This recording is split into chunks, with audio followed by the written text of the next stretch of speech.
Look at your life.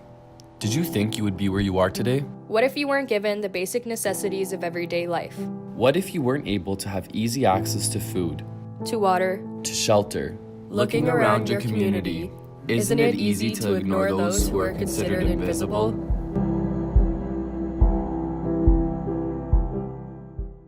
Street help is unlike any of the other services in our community that help the homeless. What we do have is great in our community, but far from enough. And no one agency can be the end all and be all. Our shelter is different in the fact that we're a day shelter. And people who are homeless generally with the other agencies, they're asked to leave early in the morning and they can't come back till a certain time in the evening. Where do they go during the day? As far as laying down on the side of the street, it's so difficult to find a place to lay your head during the day, whether it be like on the floor at the mission if they allow you to, or here at one of the benches at Street Health, and those are the only two places I know of besides outside.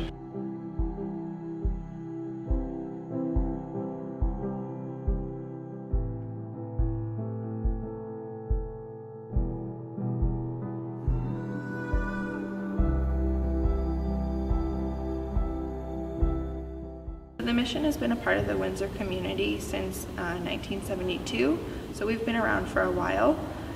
What we do here is provide food, shelter, and support. A lot of programming here at our 664 Victoria building, so we serve meals here 3 times a day. We help our guests with completing referrals.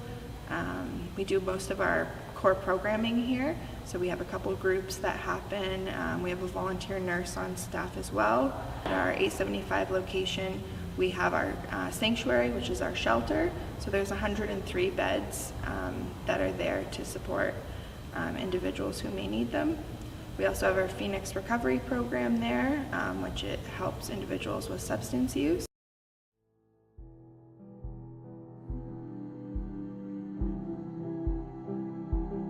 I'm homeless because of addiction.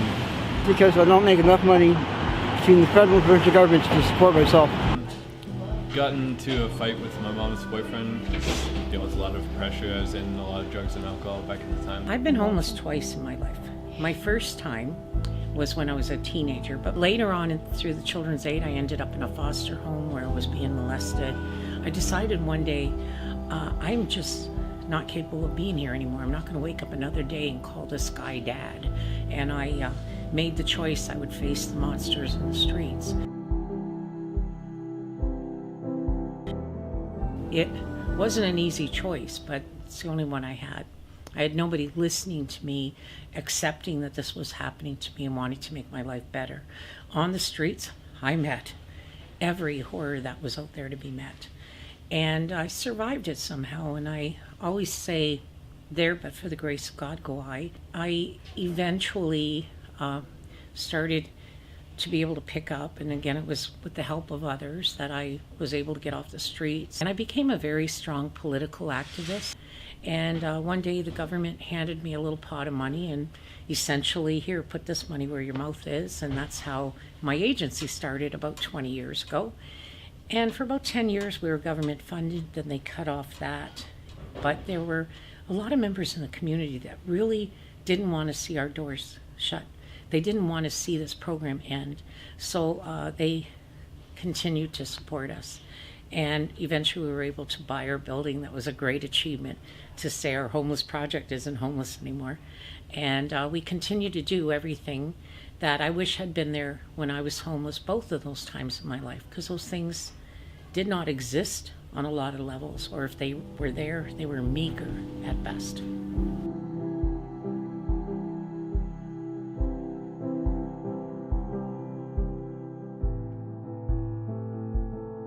In the city of Windsor, there is a huge lack of affordable housing. There's abandoned buildings strewn throughout the city that could easily be put towards use of housing for homeless, and they don't even need a bunch of workers to be able to sacrifice their time for their original jobs to be put towards that, because half the people in the homeless situation would be willing to work to produce a home that everybody could live and stay in.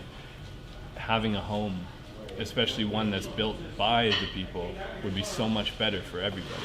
A lot of homelessness is invisible homelessness, so a lot of individuals are couch surfing, which isn't always looked at as homelessness, but that is one of the factors. Typically, most of the time I feel like a burden, and I feel a lot of people feel the same way. It's kind of like if we stay with people who have their life all together, that we kind of take away from all of that, and it can be uncomfortable staying there just because besides maybe cleaning up or doing the dishes or finding some way to bring food into the table, it's like we don't really offer much.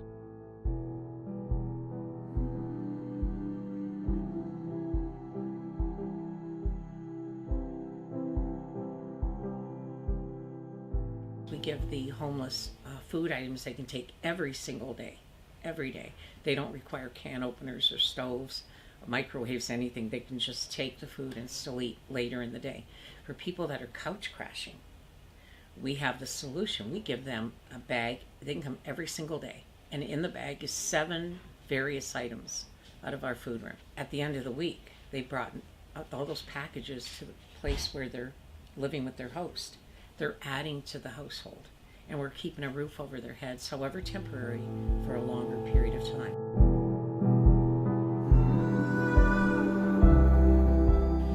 That's the problem. If we don't have the mental health beds, we don't have the detox beds, we don't have enough addiction programs to take care of it. You can throw all the Band-Aids in the world that you want at it. And the Band-Aids are all these things: feeding people, clothing people. They're all Band-Aids.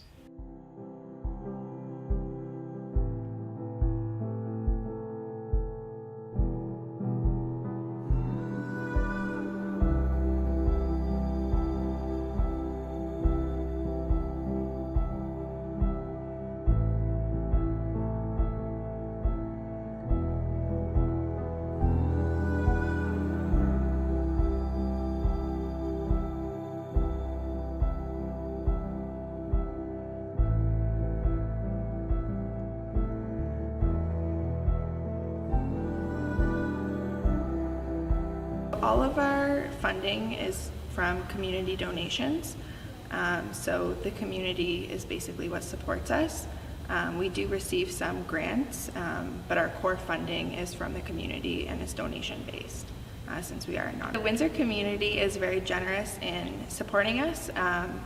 In terms of donations, we do get a lot of food donations from different companies and businesses in Windsor, as well.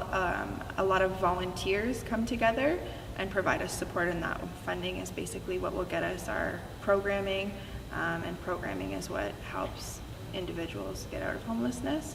I would say continued support from volunteers. A lot of our activities and stuff that we do here at the agency is volunteer run. We have volunteers serving lunch, we have volunteers socializing with our guests downstairs, so they really are the cornerstone of our agency. Our current needs right now, we're very desperately in need of sleeping bags. We've hardly gotten any donated this year. We're going to do everything we can in our power to try to keep people from freezing to death, but it's going to happen for sure if we don't have those products to give. The other thing, of course, we always still need financial support because we're not funded or giving government grants on any level. We don't have any government money. And so all the money that comes in goes to our day-to-day operations. We have no paid staff, so we're not looking for money for that. We're happy to be the smaller of the charities financially, although we do a huge amount of work here with the little bit that we have. Homelessness has just become, in some people's minds, a way of life. They don't understand. They're fed that kind of illogic. And it's easier on us emotionally, mentally, to think that we as a society are not bad for not providing what people need. We as a society are just recognizing that these people just really want to sleep outdoors.